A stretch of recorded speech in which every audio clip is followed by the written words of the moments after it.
So my girlfriend Georgie is a cool hunter. For those of you who don't know what a cool hunter is, they're the type of person where you can spend an entire day looking for a restaurant, a bar, or something to take them to. And then when you finally get the courage up to suggest it to them, they ridicule you about how out of touch you are, how they've already been there, and how old it is, even though it's only a week old. Now, whilst this can get tiresome, there's major benefits to having a girlfriend who's a cool hunter.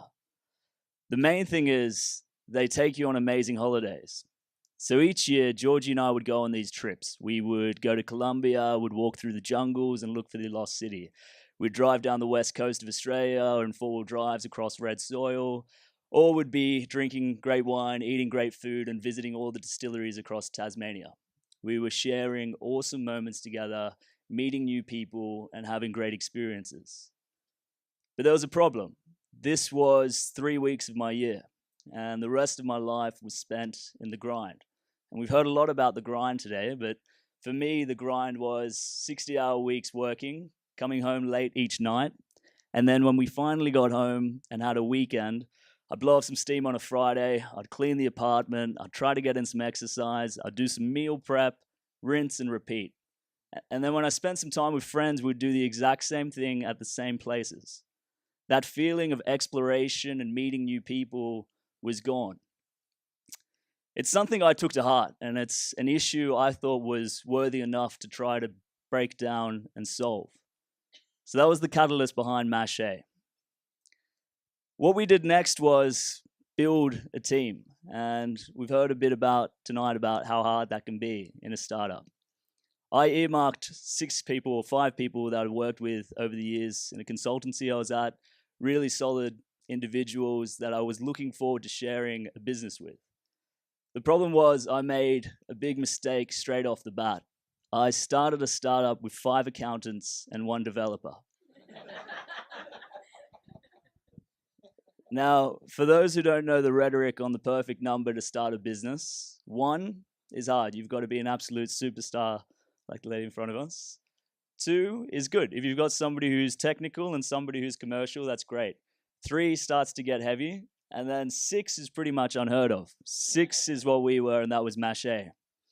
But with the 6, we started the business. We'd meet every Saturday at my place in Balmain in our living room, and we started getting a better understanding of the problem. And we tried to work out what is the potential solution to solve this.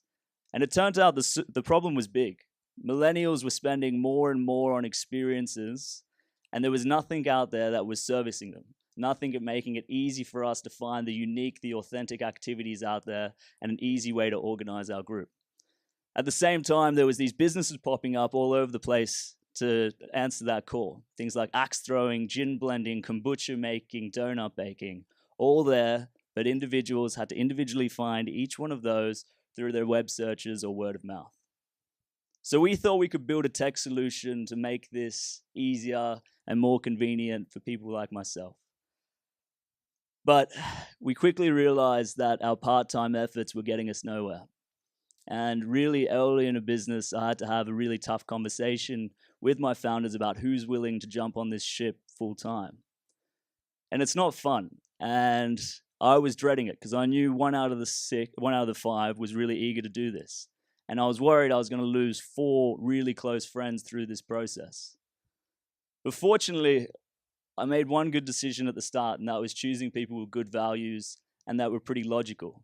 They saw how hard this thing was going to be to execute, and so they were happy to part ways and give James and I a pat on the back and wish us good luck. But there was a problem still. I didn't have my team. James and I were commercial background. I'd been through the pain of building a technical business before where you'd send something off overseas and it's Russian roulette, the quality that you get back, or you pay an overseas developer or a local developer and sometimes they can disappear with your money, which I've experienced. I've experienced onshore and offshore agencies, onshore and offshore freelancers, and finding good technical talent in Sydney is not easy. So we put an ad up on AngelList, which is a site that connects founders with startups, and we were inundated with responses. We culled the responses. We had 4 interviews lined up.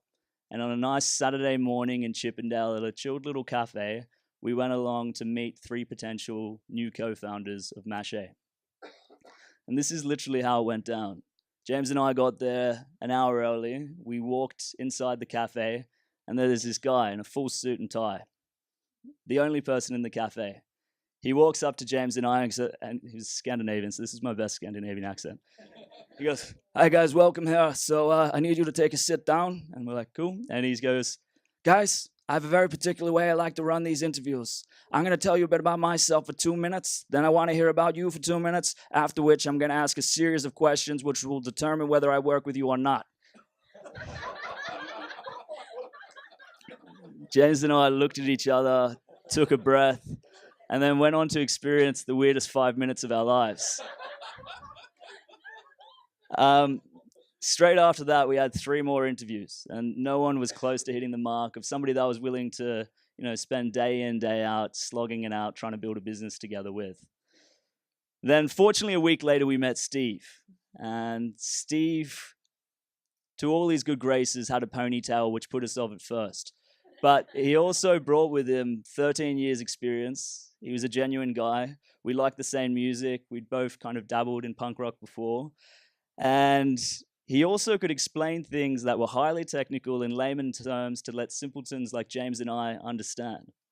And he seemed genuine. So we had 2 more meetings with Steve. We felt like he had a genuine connection to the business and to us. And Steve joined us as the co-founder of Mashay as well. I finally had my team. But as life often does, it gets in the way. And Steve had a kid that was on the way 3 months later, and his life circumstances changed. And his capacity to work on the business full-time also changed. And from having that really solid base of technical skill, that quickly evaporated. And we needed somebody technical again. I just put up the ad again on Angel List, and as I had done that, I went to an event. And I heard at the corner of the event, one of the girls in the office say, "Hey, you should talk to Rob. He's looking for a .NET developer." And I looked across the side of the room at this guy who was clearly a backpacker. He was wearing those pants that can zip off into shorts, those Merrill sneakers, and he looked pretty unkept. But I didn't let that deter me. I walked straight up to him, shook his hand, and started to hear his story. And it was a good one. He was an English guy. He could speak fluent German. He'd served in the British Army in Iraq, and he was a gun coder. And straight after that, I asked him to send me a resume. I called his references, and he was part of the team 1 week later. So Matt, along with Steve, built a great app together. Well, I think it's all right. But a good enough app that we launched it last week. And since then, we've had a bit of a roller coaster week. We've got over 1,000 downloads. We've started taking bookings, and we're finally making a bit of money, which is always nice. But we've also been able to do what we originally intended. We've got 50 businesses that have over 200 experiences, which are those different experiences that I wanted to showcase and make it easier to connect to. Everything from gin blending to axe throwing to kombucha making to all the good stuff. So through this journey, I've learned 3 key lessons. And my first one is, don't start a business with 5 accountants. Look for people that have shared values, but who operate in completely different skill domains. The second is, have the really hard conversations earlier. Talk about what's going to happen if somebody wants to walk away earlier, and how that might impact the team and how that might impact their equity. And then finally, don't judge a book by its cover. Don't be afraid of backpackers. They may look unkept, and you may find them asleep on your office couch every now and then, but by God, some of them know how to code. Thank you.